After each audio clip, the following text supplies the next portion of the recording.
do announcement. Oh, sorry. I thought we were going to do chanting first. Okay. You announce something? Nothing to announce. Oh, great. Good. Thank you, Bhante, for coming down to BS to give us a teaching today. Just a short, quick reminder: those who are going to MBM on the 20th October, the next week is the closing date for the booking of the bus. If you wish to use the bus service, please do so by either today or by next Sunday, so that we can finalize the number and finalize the number of buses to go up to Newbury. So the ceremony is 20th. 20th. Yeah. Please come. And also, there might be some confusion regarding the food catering side. Because of the long distance and the people have to leave Melbourne early to go to Newbury so early, to make things easier for our supporters, food will be prepared on site by our caterer, so there's no need for you to bring any food there. It's all free, of course, and if you wish, you can make donations, and just to make it easier for people to have a shared meal over there. Thank you. That's it. So if you're free, come. If you're not free, come anyway. Alright, that's Ajahn Brahm joke. Alright, let's start chanting. Namo tassa bhagavato arahato samma sambuddhassa.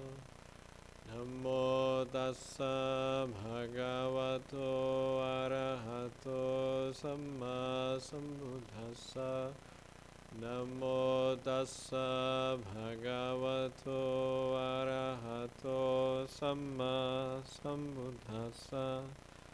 Buddhang saranang gacchami, Dhammang saranang gacchami, Sanghang saranang gacchami, Dutiyampi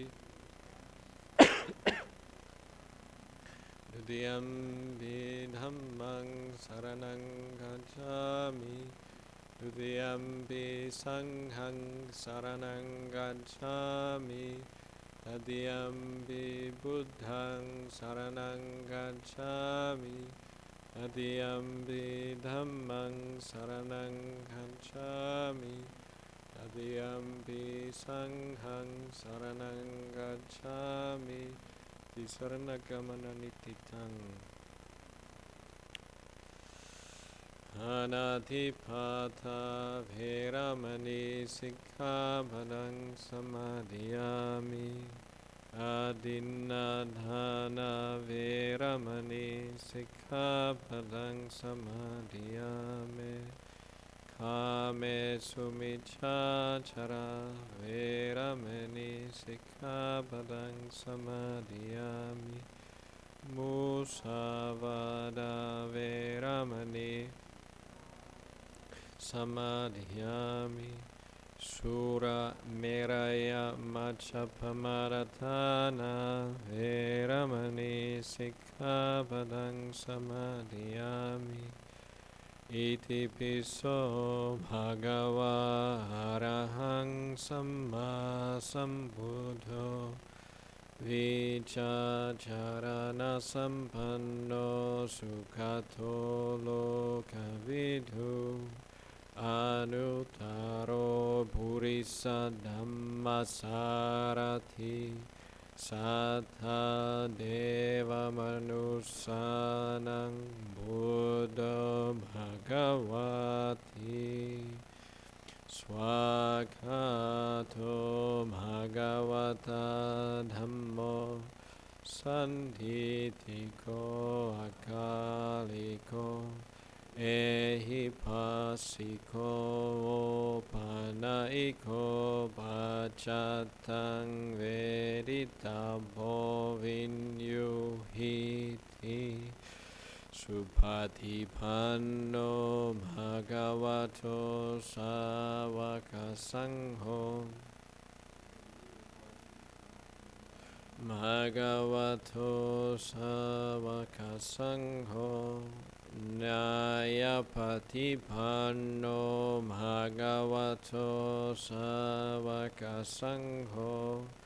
Samichi Partipanno Bhagavato Savaka Sangho Yadidang Chattari Purisa Yugani Atta Purisa Bhugala Esa Bhagavato Savaka Sangho Ahuneyo Pahuneyo Dakineyo Anchalikaraneyo Anutaram Punya Ketang Lokasati. This is what should be done by one who is skilled in goodness and who knows the path of peace. Let them be able and upright, straightforward and gentle in speech, humble and not conceited, contented and easily satisfied, unburdened with duties and frugal in their ways, peaceful and calm and wise and skillful, not proud or demanding in nature.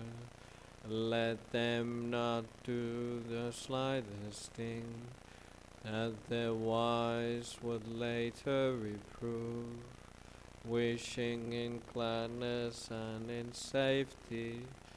May all beings be at ease, whether living beings there may be, whether they are weak or strong, omitting none, the great or the mighty, medium, short or small, the seen and the unseen, those living near and far away, those born and to be born. May all beings be at ease. Let none deceive another or despise any being in any state. Let none through anger or ill will wish harm upon another, even as a mother protects with her life her child, her only child. So with the boundless heart should one cherish all living beings, radiating kindness over the entire world, heading upwards to the skies and downwards to the depths, outwards and unbounded, freed from hatred and ill will, whether standing or walking, seated or lying down, free from drowsiness. One should sustain this recollection.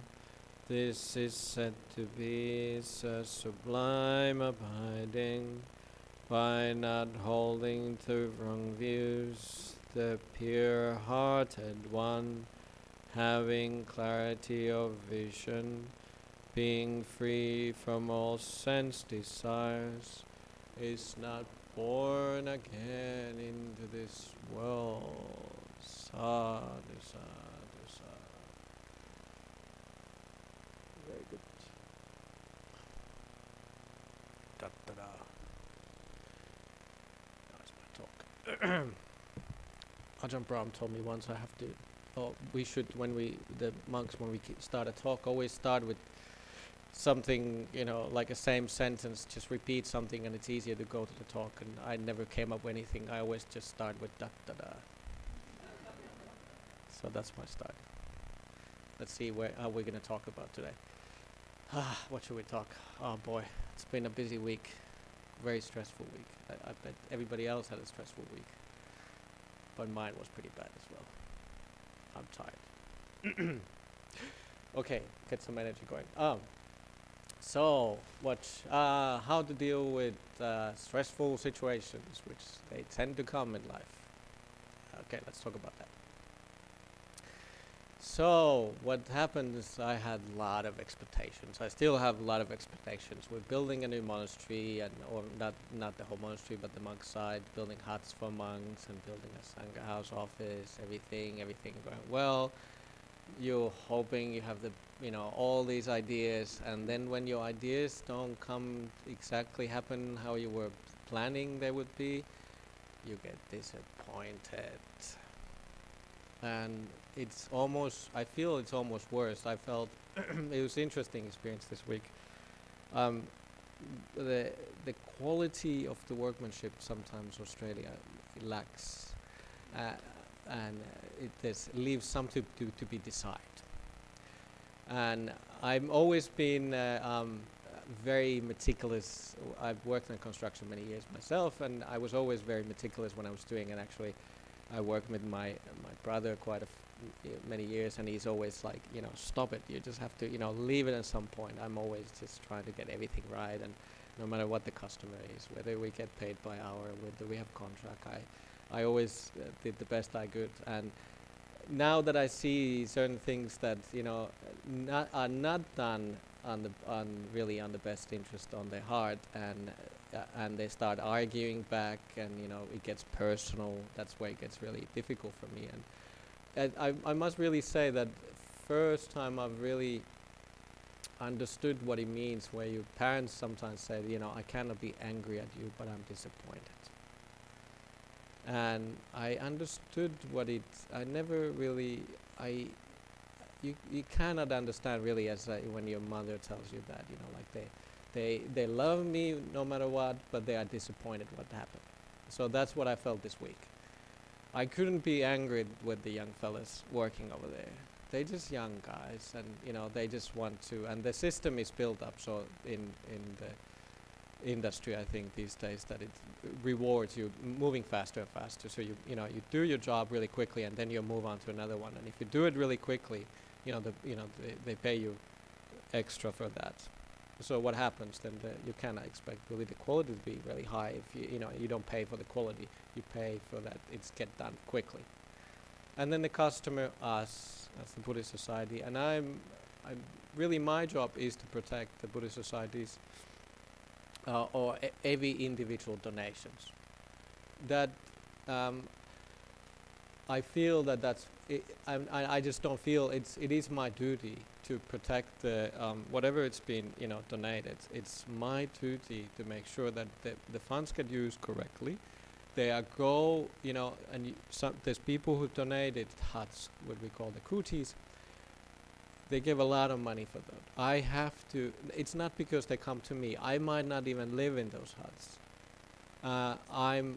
They are donated for the sangha, which is the monks and nuns. In this case, it's the monks, because it's the monk side we're building now. It's my job to make sure that they get used correctly, and it's my job to make sure that the quality is how it should be done. So I feel stress. I feel I feel I need to do it. It's my duty to do that, and it becomes this kind of thing where I've lived so many years now in the monastery. I can always expect that my fellow monastics do things in the best of their heart, and it was so disappointing for me again see that it's just this lack of care which the society runs on. It's an interesting experience, sort of come now back into this almost like lay life, to work with these people, which I'm not used to after so many years of being in a monastic, where there's no trust, and my expectations, if I had something, I cannot trust that they just do something well. And like I said, the thing I felt was this. It's just not like and it was quite nice actually. I could have felt anger towards them, and I did get upset, and I have to apologize to the job manager probably on Monday that I got upset with him, and I said, this is not how it should be done. I was quite firm with him. but I could not fault the young fellas. It's not really their fault. And I felt, if anything, I felt good about myself because of that. That I had enough metta from my previous practice all these years, that I had enough metta and kindness understanding that that's how world works. It's gonna let me down. It's nobody's fault. It's how the world works. It's how it's built into the society. It's built into human nature. It's built into humanity. We cannot expect too much. Ajahn Brahm always has to, he puts it quite nicely. We expect 70%, and that's good enough. This went a bit below 70. I would say we were, 20%. So I'm trying to get to the 70% when we're doing this building. So I'm trying to raise the bar at least a little bit higher. But so it was quite stressful. I mean, and then there's these little things like, okay, the internet wasn't working for a week. I mean, how annoying is that? Like you need to do your emailing, and you know how it is. You call, and there's these ladies answering in Philippines, and they say, "Yeah, we're working on this." Like, I know this is like the 5th time I called you guys. Like, what? Oh yes. Rest assured, we'll fix this issue. And it's like, and I couldn't get angry at them either. They are, raising their families in the Philippines. They don't get paid that much. They have to listen to these people every day. So I had to put extra care. I said, yeah, I understand. It's not your fault. Okay. We wait for another day, and then we wait another day, and a week later it's just miraculously appeared. Nobody did anything, and the internet started working. They finally take call from the internet company and they said, okay, you claim this. It was an Aussie fellow then calling, and we fixed this issue. I said, it's fixed already, and he just go, whoa. I think it was the Davis protecting us for a week not to having internet. Maybe they were looking, I was getting a bit too carried away with that. But that's what life gives. Life is, it's like we're rushing to go from work to work. We're rushing to go to work in the morning to get the work done. We're rushing to go back home. That's how, it's just a teaching. That's how our life works. All of us, we're rushing to be young adults, teenagers. We're rushing to finish the school. Finally, I'm done with the school. So many years of studying, that's enough. We're rushing into the work. We're coming back home. Where are you rushing? You're rushing into your cemetery. You have a nice grave, then you can rest. No, don't wait. Rest now. It's just it was just another teaching for me, and it's hard to take sometimes these things in life, but. No matter what it is, it's not like we have to go looking for them. They come to you. And these are the times when I've noticed that this is now, if any time, the practice has to, I have to practice more. I have to make sure I put effort to be kinder. I have to make sure that I put effort to have understanding that what the building company, the internet company, the other people you're dealing with, what they can give you, and I have to put understanding what I can give, what I can. There's only so much my mind is willing to deal with. I had to understand that I started to get chest pain, and I was just started to get the pain in my shoulders again. I was just probably holding up my shoulders up again, and I noticed that it's not my fault. It's just this is how it works, and it's not. I can somehow make it better, and I'm never gonna suffer again. It's not gonna happen. That's the Buddha's teaching. I will suffer. I'm not gonna be smart somehow to go beyond the suffering. The only thing I can, how do you relinquish suffering? Don't get born. That's the only thing I can do. That's the best you can do. Have the lean towards some direction in your life, towards Nibbana, basically, towards the Buddha's teaching. Have respect towards the Sangha and the teachings, and then you will get smarter, but not smarter in a way that you will avoid suffering, you will avoid stress. It's not gonna happen. It's lurking somewhere, like, oh, you have a beautiful life in the monastery where you live amongst nice monastics and, a lot of understanding. Everybody, we working towards the same goal, and I meet such a wonderful people in these Buddhist societies, and anywhere I go, we get treated so well, and it just hits you on the face. And what a interesting week it's been. I'm so happy to be back here. Actually, I finally get to see some nice, familiar faces. And once in a while, I mean, it gets a bit lonely sometimes. I spend a lot of time in my room by myself, and this week, the only thing I could, I could try to distract myself. I was just trying to sleep, and I would just go to sleep, and I'm thinking of something, and then I wake up, and it's still there. And I said, that's enough. I mean, no matter how much I was trying to distract myself, the bad smell just kept following me. I could not stop my thinking. I absolutely could not stop it. And it's horrible when you see yourself. The disappointment just kept following me, and I had this inner dialogue with these tit for tat. It was like, I will say this, and then they would return this, and I would say this back, and then, and it would just keep going and going. And I said, okay, stop now. Okay, go for a walk, and then sit down. And it just kept coming back to me, and I could not leave it behind, no matter what I did. It's almost like all of those years of training, as if they were never there. I could not stop my mind, and it was it wasn't pleasant to look at my mind again, how it's to see those things coming back. We all have those things, just the looping thoughts and all these things, and life, serves us these things as a teaching once in a while. The only thing what came to my mind, finally, I said, that's it. I just have to sit down, and whatever happens, happens. I just have to take. I decided. I said, it was after my morning work. Came back to my room, and I said, I sit until lunchtime, and no matter what, I just don't get up from my seat. I just hold my ground. That's the only thing I could do. There's nothing to do. Ajahn Brahm's famous teaching. Nothing to do.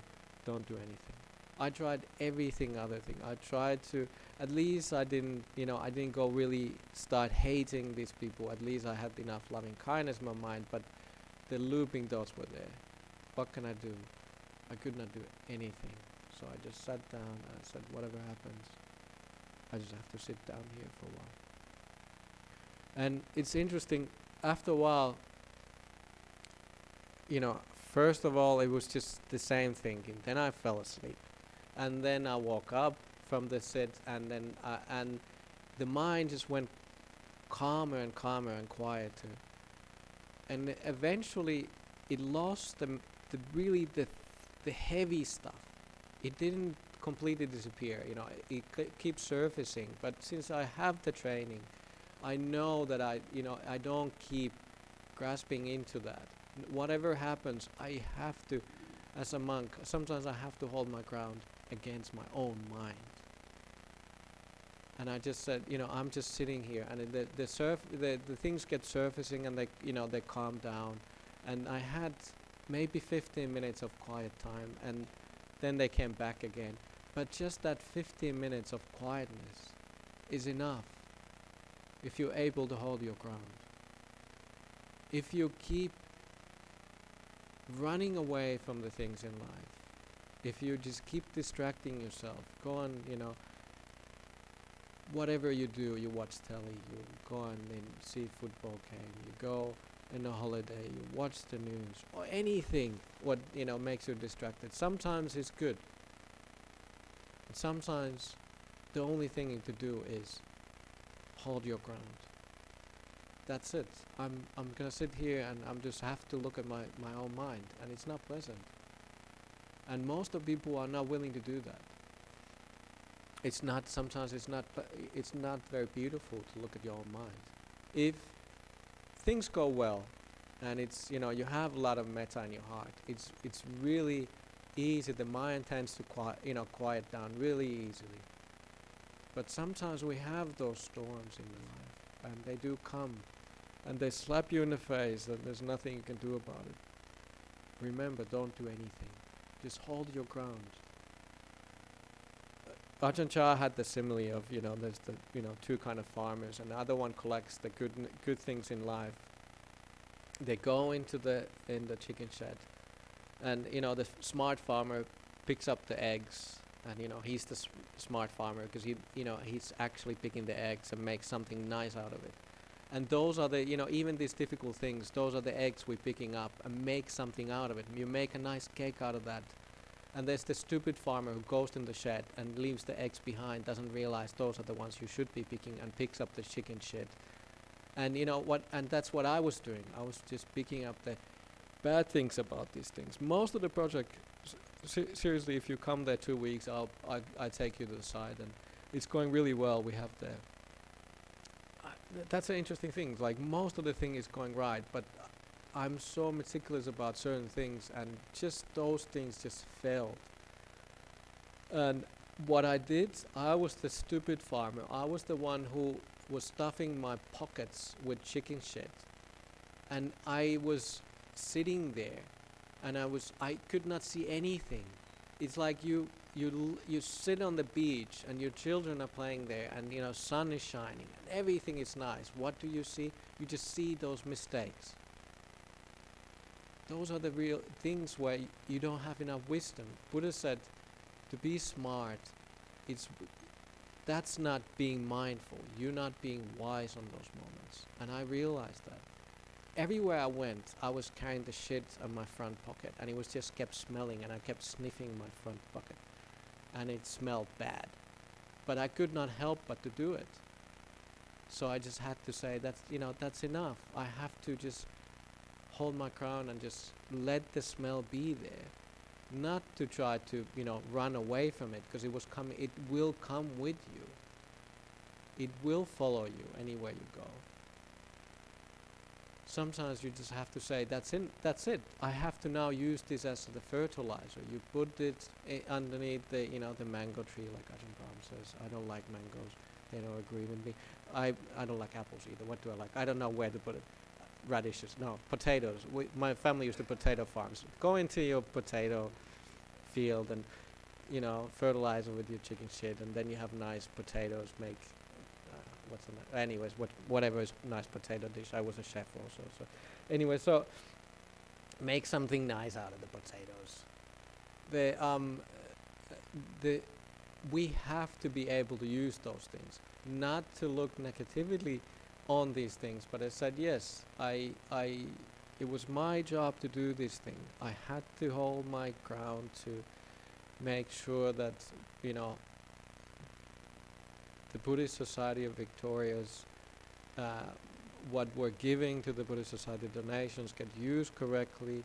It's my job to, even though it gets abusive sometimes, it's my job to make sure that it's done correctly, and for the Sangha who will follow to stay in those places, that it's done correctly, not because of myself. And even if I had the expectations were really high, I could not blame myself for that. It was just, it's what it is. It's my way of doing things, and the world didn't agree with it. Most times it doesn't. And it's like I said when I started, don't expect too much from the world. You have your expectations.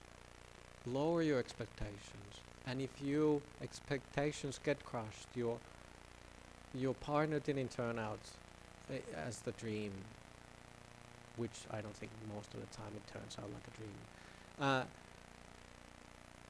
You just have to expect that from the beginning, and then when the world brings you down, the expectations, you realize this is the reality. Take it as it is. It's human nature. You had expectation. It's not your fault, and it's not the fault of the partner either. This is what men do. This is what women do. This is what relationships are. this is what work can offer us. It can only give us so much satisfaction in the work life. It can only serve a certain purpose. Don't try to think it's gonna, be otherwise. And fortunately, this is the practice, and it was a quite nice, nice thing to realize. And I think sometimes in Asia, as monks, we get treated really, really nicely. I go to Thailand, and some monk one time asked, it was a Sri Lankan monk, he asked Ajahn Brahm, how do you make the monks getting arrogant in Sri Lanka? How do you make them less arrogant? Ajahn sent them to Australia, and it's true. You deal with Aussie prickies and builders and all that. It's the arrogance drops away quite quickly. There is no extra nice treatment for monks. If anything, there's like they're asking, how do you, you don't know what you're talking about. And I said, yeah, I do know what I'm talking about. It tends to drop you off from the stool, which is, it's all right. I mean, it's we just human beings as well. And the Sangha itself is what matters. I do realize that very, very clearly, that as an individual, I don't matter. The Sangha is the stronger entity here. The monks and nuns. Same in Newbury. You look at I look at the other monks and nuns, and I'm included into that, but I'm just part of it. The teachings of the Buddha matter, but we have to practice them. And if you treat Buddhism as a religion, it doesn't make that much difference. If you treat the Buddha out of it, that you don't have respect to the Buddha as the first teacher, that he actually did know something, then it only takes you so far. You have to have a little bit of faith, and you have to have practice, and you have to keep at it. That's the only thing we can do. But who knows? Tomorrow's Monday, maybe it's going to be better again. I don't think so, but 70%, good enough. I mean, and really appreciate I can come here to teach and to see every one of you, because it's almost like a break for us. I'm in the monastery, and the monastery is now my workplace. So it has turned into, instead of having a sense of peace there, it's like a sense of duty. So here I feel sense of community, so it's a nice feeling. Okay, let's have some questions, so maybe I can. Is there anything online yet? One question. Let's start with the online question. There might be more. We have plenty of time, so. But thank you, Bhante. The online question is, when practicing metta meditation, my heart area has sharp pains and a sense of rawness. Is this to be expected when one is just beginning metta practice? Why does this happen?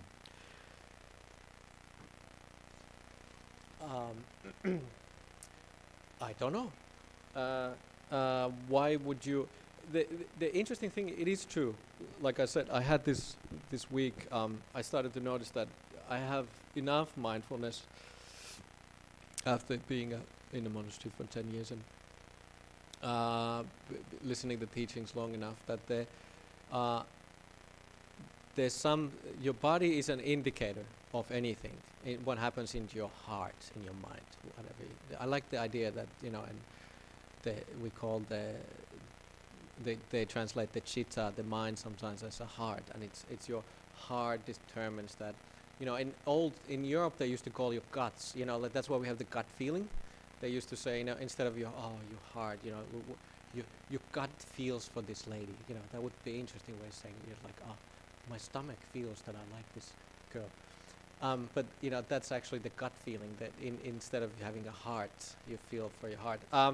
So if you have enough mindfulness, your body acts as an indicator for whatever is in your mind. So my mind was really agitated this week, so I start getting chest pain, and I start getting pain on my shoulder. And to have pain in your heart area when you're doing metta meditation. I don't know whether it's because you're just starting or because maybe you're concentrating too much on something. That's the thing sometimes what I've noticed, that I vaguely remember when I started meditating, and sometimes people tell as teachers that they start meditating and they start noticing all these things, maybe in your body or in your mind. Maybe they were there all along, but you just didn't pay attention.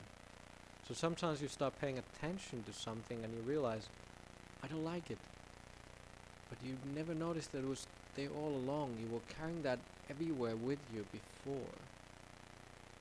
But now that you notice that, that's the opportunity, is to just like actively start relaxing it. Yep, the chest pain is coming, and you shortness of breath, and there is that pain coming on your shoulder. It's an indicator of something. Your body is it's a very, very useful tool into those things where you that's part of the mindfulness practice, is that I can see somewhere this again, something in my body again. Why is it manifesting, and what can I do about it? Actively, even giving a kindness to your body, give it an exercise, and take your body out like you take your dog for a walk, take your body for a walk, and all those things. You treat it nicely. I do think there's a lot of sports these days, and I certainly was in extreme sports myself, that you're not kind to your body. Treat your body nicely. Give it what it needs. And certainly, me as a monk, we have these mindfulness practices. Like every time I eat, I was always taught we eating instead of just eating to make ourselves fat, or which it's happening naturally. It seems to be people tend to overfeed the monks, but instead of making myself fat or beautiful and all that, I'm eating to keep my body content. I'm eating to, sustain my body, to keep it going from day to day, to live the holy life, and that's the purpose of this food. So, and when I look at the food that way, that it should be good for my body, I then tend not to overeat so much or indulge in the food. That's not the purpose of food. At least for us monks. I mean, maybe you want to enjoy it to a certain extent, and obviously you have to enjoy it so the body absorbs it. But it's not just almost like an intoxicant, and it shouldn't be that way. It should be that it's good for your body, and listen to your body, what it needs. Eat things which are good for your body. Don't go, you feel miserable and then you want to eat a tub of ice cream. Maybe it's not the best thing. There's all these things we habitually do where you feel miserable and you want to overeat. Well, try to have maybe just, like I said, just sit down, hold your ground 15 minutes and then eat a tub of ice cream. But at least maybe if you eat, have that, 15 minutes. Sometimes you have a little, stand your ground for a little bit. And then you can see, maybe it's not necessary what I'm doing. And that's mindfulness, that's wisdom, that's, you're doing something better instead of just being impulsive. I don't know why the pain is there. It could be that you're just seeing it first time. Any questions in the audience? 15 minutes. Oh, come on, please. Yes. Oh, thank you.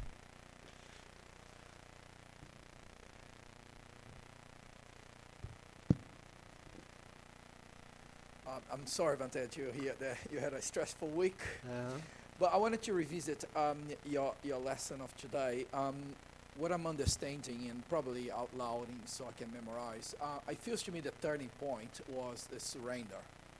Once you surrender to the feelings, because the non-surrender in itself, it was a battle by itself. Yeah.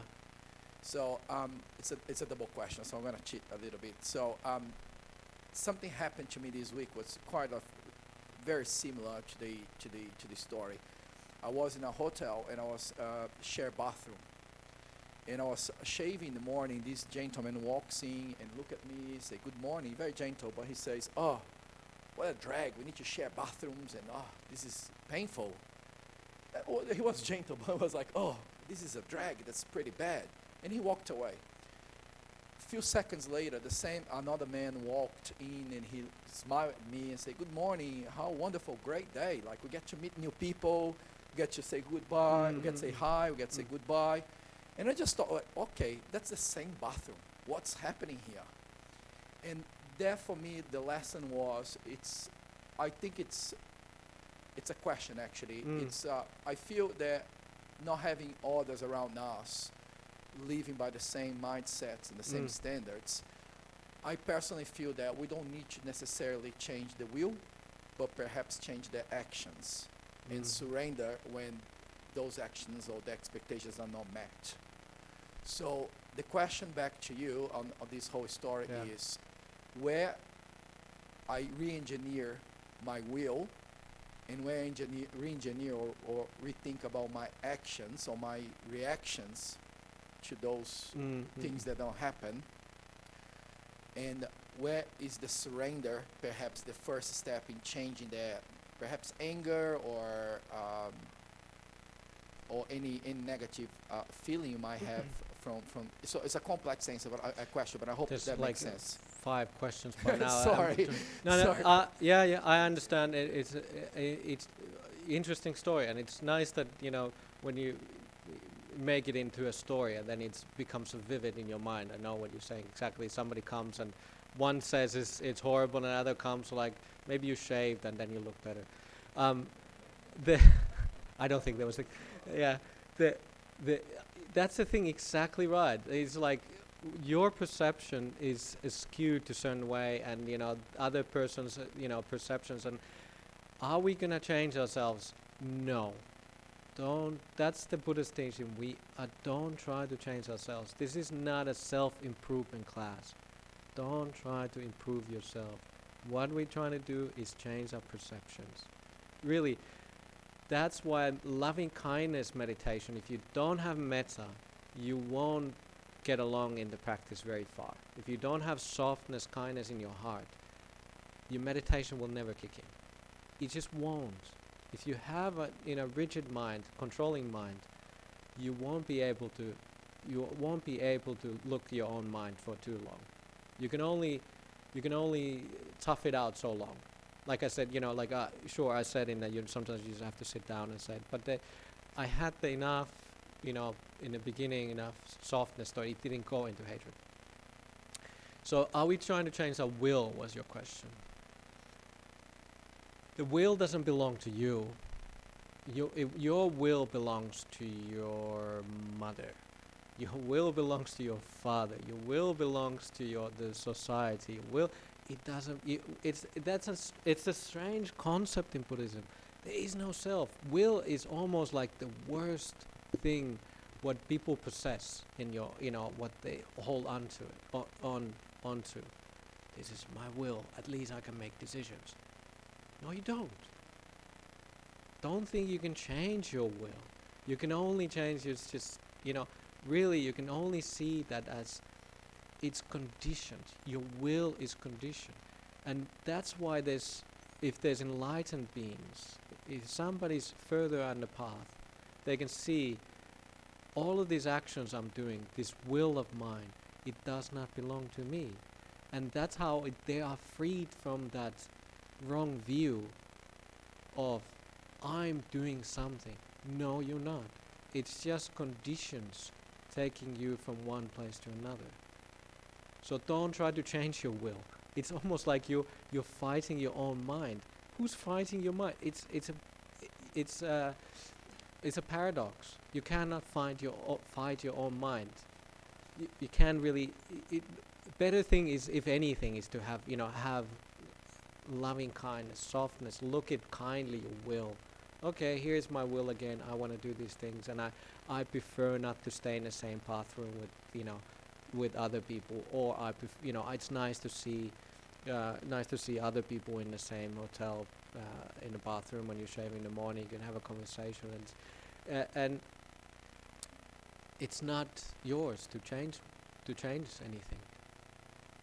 The only thing you're changing is we're changing perceptions. We're trying to look at world kind eyes, compassion, understanding. See it that is just samsara rolling and rolling, and we're just going with it. So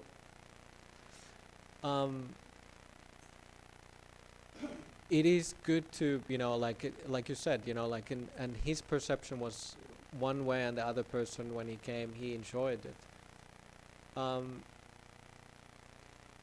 We don't start interfering with the world unless you do. These other people, you see that okay, maybe that's how he grew up, this and that. You just have understanding towards them. And I don't know where else to take this, but it's an interesting concept, But I would definitely say that don't try to don't think you're gonna change your will. It is gonna be there. And the stronger you think you have, the stronger will you have, the more you're gonna suffer. So have less of a what they call evolution. To think this is my willing to what's happening here. Very good. Let's have a few more questions if anybody has. Yes, Dave. Thank you. Is it Bhante or is it Ajahn? Bhante now. Yeah. Sorry, yes. Couple more years and I'll be Ajahn. Hopefully I can make it. That was a very good.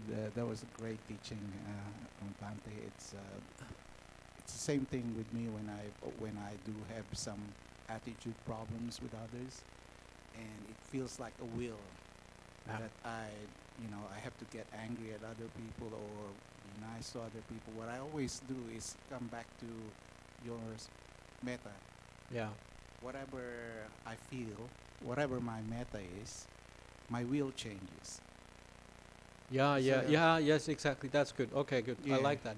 So I always go to the source first, and whatever if I focus on the source, like loving kindness and all that, everything changes. The will changes. Yeah.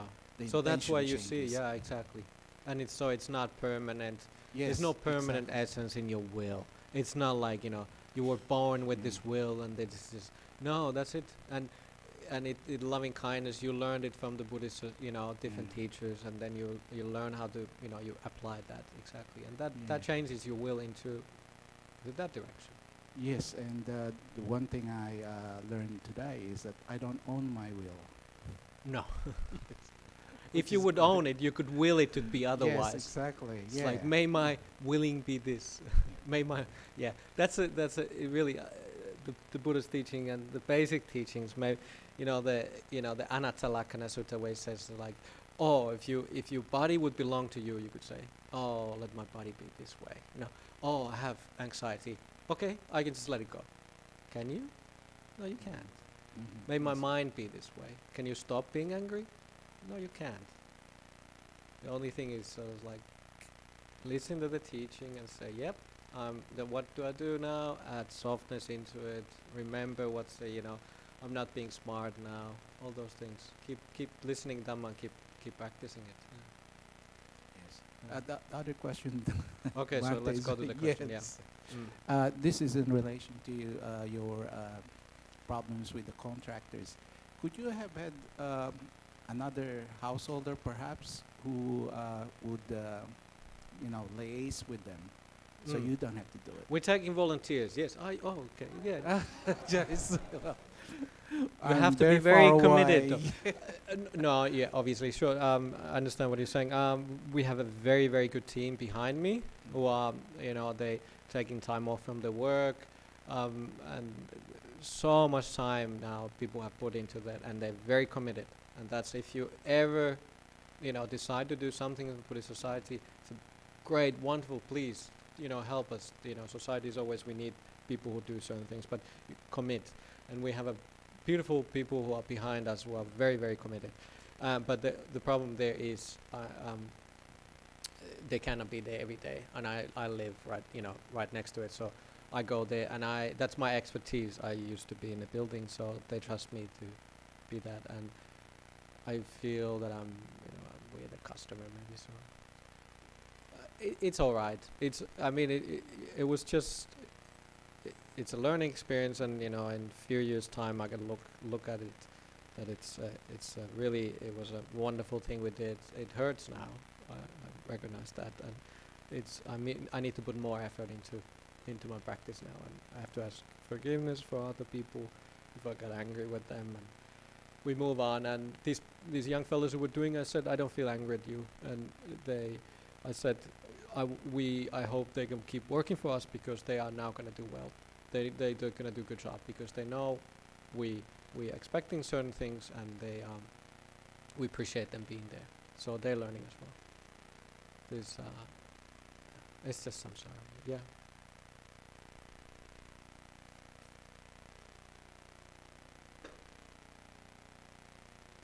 Okay, this is in front. Yeah. So I think last one, and then you don't have to. One more online. Okay, yeah, no problem. Thank you for sharing the difficulties you had this week. Is the microphone open? Is it working? Okay, now it's working. Yes. Thank you for sharing the difficulties you had this week. It brings up a few important points for me. Firstly, as Buddhists, we tend not to be assertive. We feel that we shouldn't be assertive. And there's this, I suppose it's a cultural thing about being passive and accepting things. And even though the work was, from what you said, was shoddy, that accepting that and not speaking up. So it's really good, this Buddhism, this assertive Buddhism, because it brings in a lot of other points with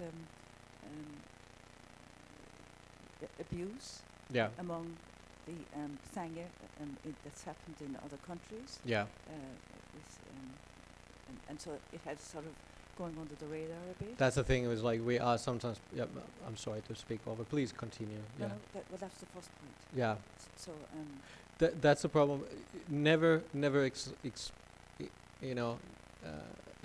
accept abuse. We should never have abusive teachers in the Buddhism, and we should never have those things. And those are the things where you just have to say, now that's enough. You have to stop. And I would be horrible. What do you call these ones where? Cult leader, because I'm always thinking about what other people are, hoping they're going to be well. So, but there are bad leaders in the Buddhist circles as well, and we should never allow that to happen. And so, I mean, they are assertive people, and we just have to use those people as well in the Buddhist Society. I'm not one of those, and it's not an easy situation because of that for me to be in the situation where I'm in. But we learn how to be, and assertiveness sometimes is just saying that's enough. This is where my limits are, and one thing you can, even wise thing to do is just say, that's enough, and you don't associate yourself with these people. I have to, associate with the builders, but it's only sort of while, so it doesn't matter. But certain people in your life, you just, set your limits to certain people in your family, maybe, because it's abusive, and you just say that's, you have enough loving kindness first towards yourself. You have to remember that. Compassion, loving kindness starts from yourself. You have to love yourself. If you don't have anywhere how to spread it outside. So have, the assertiveness because you need to protect yourself. And in a way you were doing the builders a favour, because it might only be a small contract, but look what's happened in Australia and internationally. Grenville Towers, and 70 people lost their lives because it was really, they were living in the cladding that was totally inflammable. And it's right around Australia, there's been several high-rise buildings with cracks. So these people that have paid big dollars, that's the thing. Yeah. They've nowhere to live, they can't rent, and nobody is responsible. Builders, after 5 years in New South Wales, builders have no more responsibility. So I- it's Like I said, I don't blame anybody. It's just how it works. Everybody knows, they set you, goals in the work, and they said if you meet this, then we can, pay you extra. You start cutting corners, obviously. So it's just built into the industry, and I definitely understand them. So, but I just said, that's enough. And I was assertive, yeah. Thank you. Question, yeah. So let's do the online then. So there's one last online question, Bhante. This question is from Beverly, who's a regular online viewer of these talks. And she mentions the term gaslighting in this, and just to clarify that. So gaslighting is when someone manipulates you psychologically, so you actually start to question your own sanity. Oh, really? Yeah, I didn't know that word, yeah. So this is her question. Having been gaslighted in a cult-like community, so she was made to question her own sanity by a group she was in, a community. I find that my moral compass still gives out unreliable information.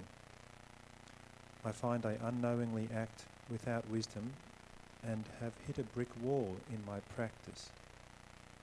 How should I proceed? And she adds a clarification. This is in the context of reintegration back into broader society, away from the cult, and acting in an ethical way.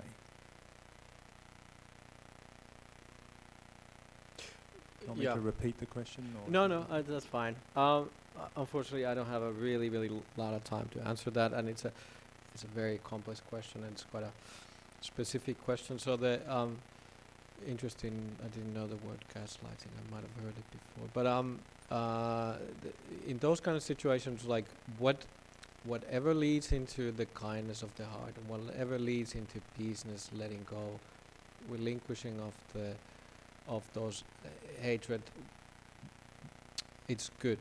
So basically, you just have to keep adding loving kindness, metta, into your thoughts. Whatever comes, okay, accept it. Just embrace it, let it come.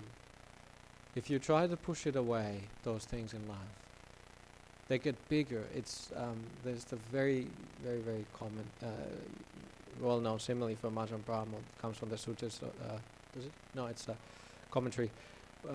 Stories that there's the emperor's palace where there's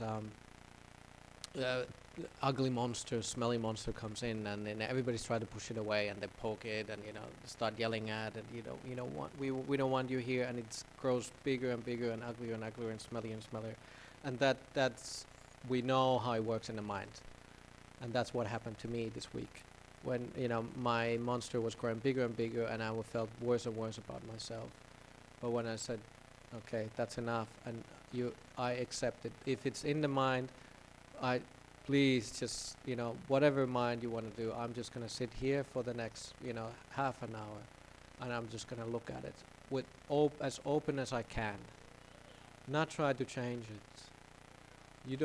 The situation is what it is from the past. We cannot change that. Future is uncertain. We don't know what's going to happen. The only thing we now are going to change are just trying to add softness, add the kindness, sugar into our lives and into our minds. Be willing to open our arms into these difficult things in life, where our mind basically, look at the mind. It's just like, it's there again. What can I say? What can I do when there's nothing to do? Don't do anything. That's the Ajahn Brahm teaching. But yeah, metta really works. Softness works. Take the big picture. I like the idea. Sometimes there's this American teacher, and he says that, sometimes he says, I take it in geological time. So your vision is too skewed into this thinking, where you always, like I said, you're sitting on the beach, you look at the ocean, only thing you can see is your own mind. You don't see it 1 meter away from your face. The problem is too close. It's right in front of you. You don't see anything. You just see your hand, which is the problem. You have to change the perception. It's there. I know the problem is there, and I can see it, but it's at arm's length. I can see everybody else, and I know all of these people, and I know they care about us and me, and and we are good people. I know the problem is here, but it's a smaller problem, really. It's still there, but it's not here. Once it's right on your face, it's a big problem. Change your perception a little bit. Take a, is it really that important? Okay, maybe it is. But then you try to make it softer. But sometimes we make little things into massive problems. This is a big problem. Maybe the person who asked the question, that sounds like it's a big problem, and I wouldn't make it any, that it's not a big problem, but you just have to keep at it and keep allowing it. You just have to allow it. Don't try to push it away. Okay. Now it's the lunchtime. Thank you for listening, and we'll see you outside. Sadhu.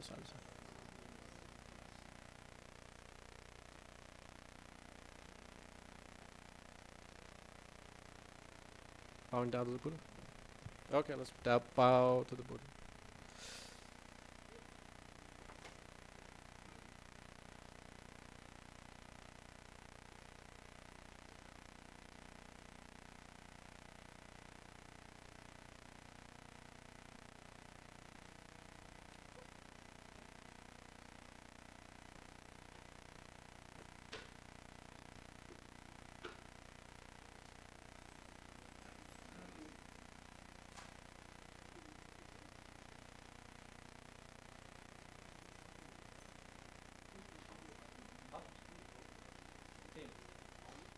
You want to take Auntie Bantani's as a funeral, so she took Bantani to her home, and she's going to come to funeral and she comes to pick me up.